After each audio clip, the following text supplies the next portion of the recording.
Words and definitions are important. Let's take the word white, for example. Now, I'm not going to pull out a dictionary and give you all the definitions of white. I will say that if you're speaking scientifically, and in particular dealing with light, L-I-G-H-T, white is a combination of all colors, scientifically. Now, I could go grab a scientific dictionary and read it to you, but hopefully you'll take my word for it. Black is the absence of all colors when you're dealing with light, L-I-G-H-T. When you're dealing with people, white has a different meaning. It basically means, for the most part, Caucasians, with some exception. Black means that you are dealing with, for the most part, highly melanated people, primarily people of African origin. So it depends on where in the context that you are using a word in.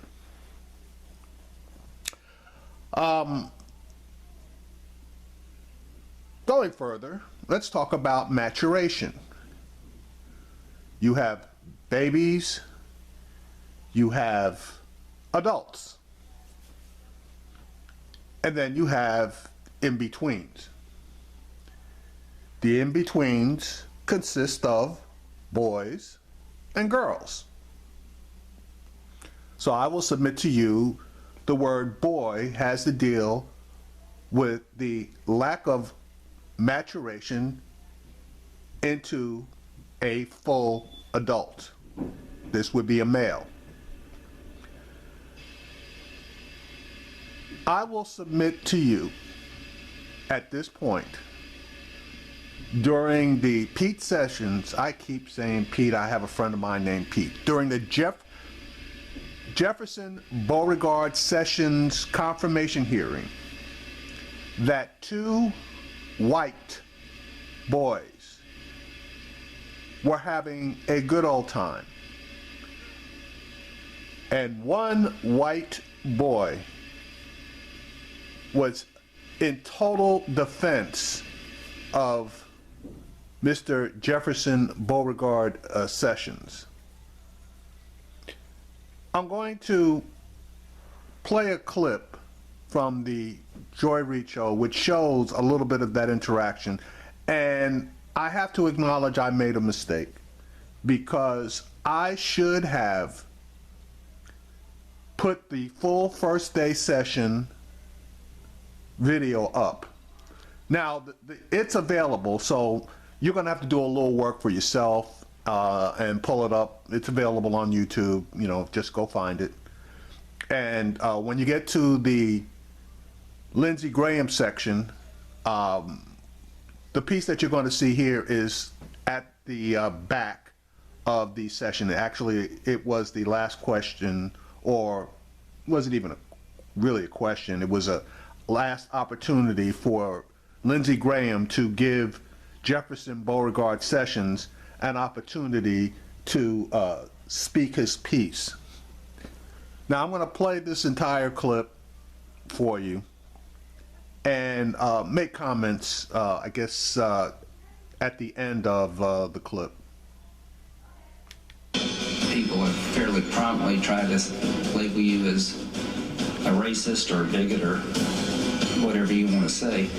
How does that make you feel? When you have a southern name, you come from South Alabama. When I came up as a United States attorney, I had no real support group. I didn't prepare myself well in 1986, and there was an organized effort to caricature me as something that wasn't true. It was very painful. Now, it's not just the name, all right? Jefferson Beauregard Sessions, all right? And it's a name that, you know, you could poke fun of it. You may have your own preconceived notions about it. But once you interact or see the works of the person with that name tends to be one that you will not associate with in a way that it shouldn't.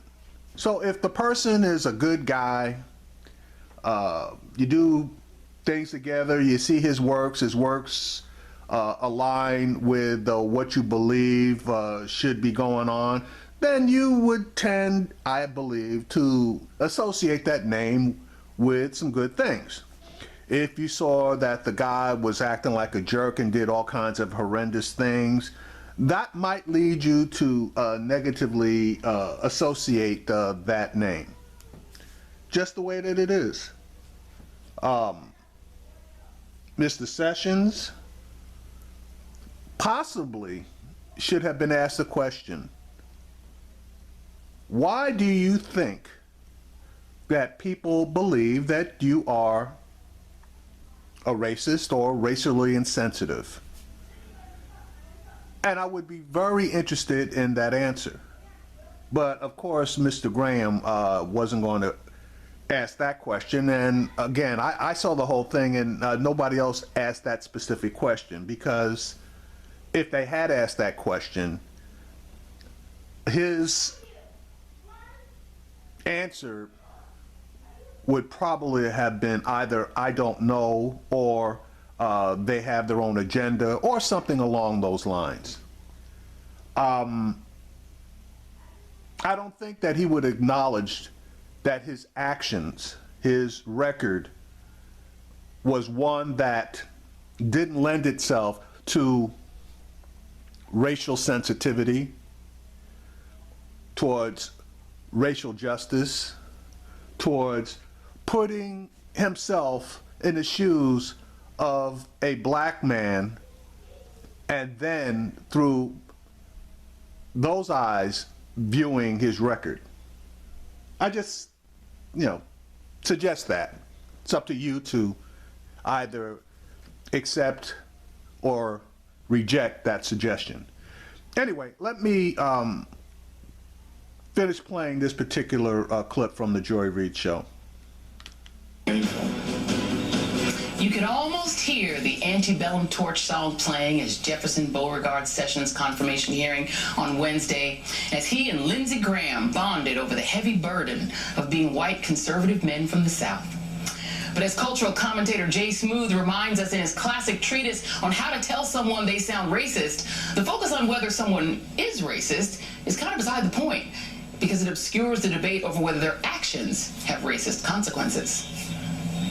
Just think about how this plays out every time a politician or a celebrity gets caught out there. It always starts out as a what they did conversation. But as soon as the celebrity and their defenders get on camera, they start doing judo flips and switching it into a what they are conversation. I have known this person for years, and I know for a fact that they are not a racist. And how dare you claim to know what's inside their soul just because they made one little joke about watermelon tap dancing and going back to Africa. I don't care what he is, but I need to hold him accountable for what he did.